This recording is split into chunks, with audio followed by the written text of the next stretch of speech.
మన ప్రభువును మన రక్షకుడైన యేసుక్రీస్తు నామములో మీ అందరికీ నా హృదయపూర్వకమైన శుభాభివందనాలు తెలియజేస్తున్నాను.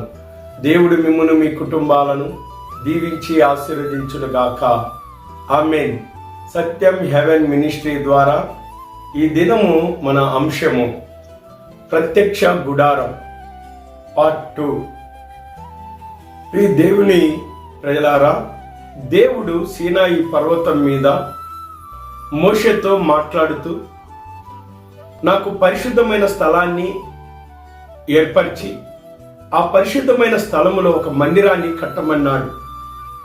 ఆ మందిరమే ప్రత్యక్ష గుడారం. ఈ ప్రత్యక్ష గుడారాన్ని ఎలా కట్టాలో దేవుడే మోషేతో ఆ సీనాయి పర్వతం మీద మాట్లాడుతున్నాడు. ఎందుకు ఆ మందిరం కట్టమన్నాడు? ఇశ్రాయేళ్ల మధ్య, దేవుని ప్రజల మధ్య దేవుడు నివసించాలని ఆయన ఇష్టపడ్డాడు. ఎంత ధన్యత, ఎంత భాగ్యము!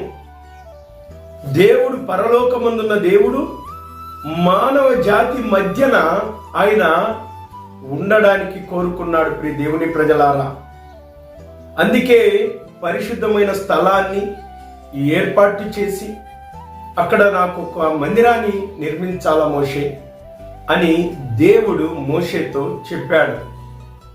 మోషే అలాగునే ఈ ప్రత్యక్ష గుడారంను, మందిరాన్ని కట్టడానికి దేవుడు చెప్పాడు.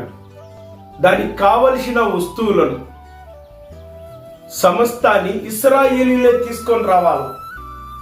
ఒక మందిరాన్ని కట్టడానికి దేవునికి ప్రజలందరూ వారి యొక్క సామర్థ్యం కలది, శక్తి కలది, మనస్పూర్వకంగా దేవుని దగ్గరికి తీసుకురావాలా. దేవుడు ఈ మాటను చెప్తున్నాడు. నిర్గమాకాండము 25వ అధ్యాయము చూడండి, మొదటి వచనము నుండి దేవుడు మాట్లాడుతున్నాడు. యెహోవా మోషేకి ఇలాగు సెలవిచ్చెను, నాకు ప్రతిష్ఠాత అర్పణ తీసుకొని రండి, ఇశ్రాయేలీయులతో చెప్పు. నాకు అర్పణ తీసుకురావడానికి ఇశ్రాయేలుతో చెప్పు మోషే. మనస్పూర్వకముగా అర్పించు, ప్రతి మనిషిని యొద్ద దాన్ని తీసుకొనవలెను. దేవునికి అర్పించాల్సింది మనస్ఫూర్తిగా అర్పించాల. అది దేవుడు అంగీకరిస్తాడు. మన మనస్సులో ఇష్టముగా శ్రేష్టమైన దాన్ని, మంచిది, ప్రేమతో, స్వేచ్ఛగా, సంతోషముగా దేవునికి అర్పించాల. కయ్యేను, హేబేలు అర్పించినారు. ఇద్దరు అర్పించినారు.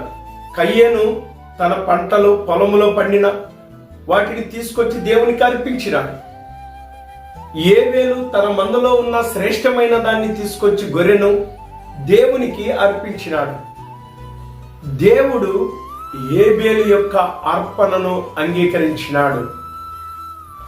కయ్యేను యొక్క అర్పణను లక్ష్య పెట్టలేదు. ప్రియ దేవుని ప్రజలారా, ఇచ్చినాడు కదా, నేను దేవునికి ఇచ్చాను కదా, దేవునికి చేశాను కదా అని ఒకవేళ కయ్యేను అంటే దేవుడు అంటున్నాడు, ఆయన మనస్పూర్వకముగా, ఇష్టపూర్వకంగా, ప్రేమగా, సంతోషముతో, స్వేచ్ఛగా నాకు కయ్యేని.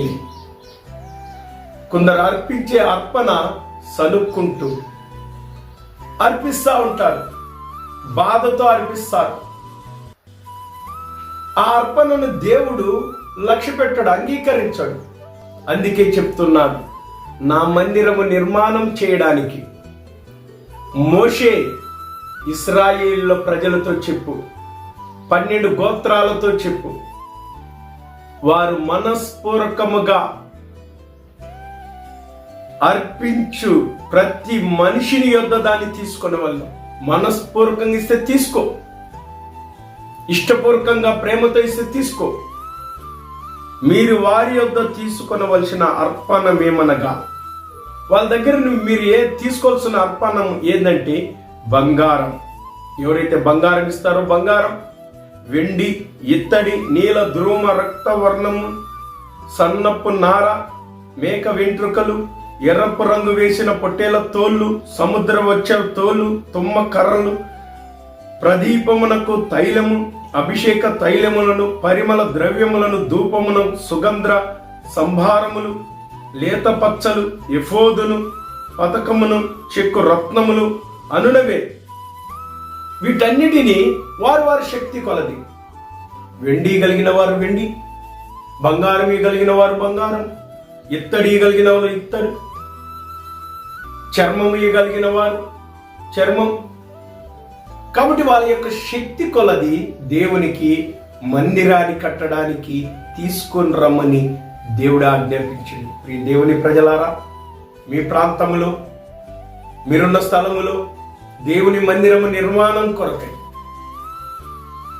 ఆడ జరుగుతున్న నిర్మాణ విషయములో నువ్వు ఇష్టపూర్వకంగా, మనస్పూర్వకంగా నువ్వు తీసుకొని వెళ్ళి ఇవ్వాలా. అప్పుడు దేవుడు నిన్ను, నీ కుటుంబాన్ని ఆశీర్వదిస్తాడు. దేవునికి ఇచ్చి ప్రతిఫలము పొందని వారు లేరు. ప్రతి ఒక్కరూ ప్రతిఫలం పొందారు. దేవుని ప్రజల శ్రేష్టమైనది ఇయ్యాల, దేవునికి విలువైనది ఇయ్యాల. దేవుని ప్రజల అలాగూ నన్ను గణపరచు వారిని నేను గణపరచదను. నాకిచ్చి నా మందిరములో ఆహారం ఉండునట్లు మీరు మీ 10వ భాగాన్ని తీసుకొని వచ్చి అలాగు చేసి చూడండి, ఇచ్చి చూడండి, ఆకాశ వాకిలి విప్పి పట్టజాలని విస్తారమైన దీవెనలు కుమ్మరిస్తానని దేవుడు సెలవిచ్చినాడు. ఇది ధర్మశాస్త్రంలో దేవుడు నియమించిన ఆజ్ఞ. క్రొత్త నిబంధనలో ప్రియ దేవుని ప్రజలారా, పరిశీల నీతి, శాస్త్రుల నీతి, వారి నీతి ఎలాంటిదంటే 10వ భాగం సోంపులోను, జీలకర్రలోను, వారి పండిన పొలములోను, పశువుల్లోను, వారు చేస్తున్న వ్యాపారములో 10వ భాగాన్ని తీసి వారు ఇస్తారు. దేవుడు చెప్పిన ఆ కార్యాన్ని నీతిగా వారు చేస్తారు. దేవుడు అంటున్నాడు, యేసుక్రీస్తు ప్రభుల వారు అంటున్నారు, పరిశీలన నీతి కంటే మీ నీతి అధికము కాని ఎడల అని చెప్తున్నాడు. అధికము కావాలంటున్నాడు. దేవుని ప్రజలారా, ప్రేమతో ఇమ్మన్నాడు. నీ మనస్సులో నిశ్చయించుకున్నది, నీ మనస్సులో ఏదైతే నిశ్చయించుకుంటావో అది దేవునికి అర్పణను ప్రేమతో, సంతోషంతో నువ్వు అర్పించాలా. అలాగున దేవుని యొద్దకు నువ్వు అర్పణను తీసుకురావాలా. ప్రియ దేవుని ప్రజలారా, అలా ప్రత్యక్ష గుడారం, దేవుని మందిరం కట్టబడాలి. దేవుని మందిరం కట్టబడాలంటే ఆయనకు నువ్వు తీసుకొని రావాలా. అలా చేస్తే దేవుడు నిన్ను, నీ కుటుంబాన్ని ఆశీర్వదిస్తాను అంటున్నాడు. ఆకాశ నక్షత్రాల వల్ల, సముద్ర తీరముల ఇసుకరేణుల వల్ల ఆయన ఆశీర్వదిస్తాను అంటున్నాడు. ప్రియ దేవుని ప్రజలారా, మనం పేస్ట్ గురించి చూస్తూ ఉంటాం, క్లోజప్ పేస్ట్. ఆ యజమానుడు దేవునికి తను మనస్పూర్వకంగా భాగం ఇవ్వడానికి ఇష్టపడినాడు. ఎప్పుడైతే మనస్పూర్వకంగా భాగం ఇవ్వడానికి ఇష్టపడినాడో దేవుడు అతన్ని ఆశీర్వదించినాడు, ఆ కంపెనీని ఆశీర్వదించినాడు. ఆయన ఆశీర్వదించగలిది ఆయన ఇంకా 20% ఇవ్వడానికి మొదలుపెట్టాడు. ఇంకా ఆశీర్వదించినాడు, 30% ఇవ్వడం మొదలు, 40, 50 అలా ఆశీర్వదిస్తా వచ్చినాడు. ప్రియ దేవుని ప్రజలారా, కాబట్టి దేవుని ప్రత్యక్ష గుడారం కట్టాలంటే ఆ గుడారాన్ని కట్టవలసిన వస్తువులను మనమే తీసుకొని రావాలని దేవుడు ఆజ్ఞాపిస్తున్నాడు. ప్రియ దేవుని ప్రజలారా, ఆ ప్రత్యక్ష గుడారాన్ని ఎలా కట్టారో పార్ట్ 3 పార్ట్ 3లో మనము ఈ యొక్క ప్రత్యక్ష గుడారాన్ని మనము చూద్దాం. దేవుడు మిమ్మును, మీ కుటుంబాలను దీవించి ఆశీర్వదించునుగాక. ఆమేన్. సత్యం హెవెన్ మినిస్ట్రీ యొక్క ఛానల్ను సబ్స్క్రైబ్ చేసుకోండి. ఈ ప్రత్యక్ష గుడారం గురించిన ప్రతి అంశాన్ని మీరు చక్కగా తెలుసుకోవచ్చు, నేర్చుకోవచ్చు.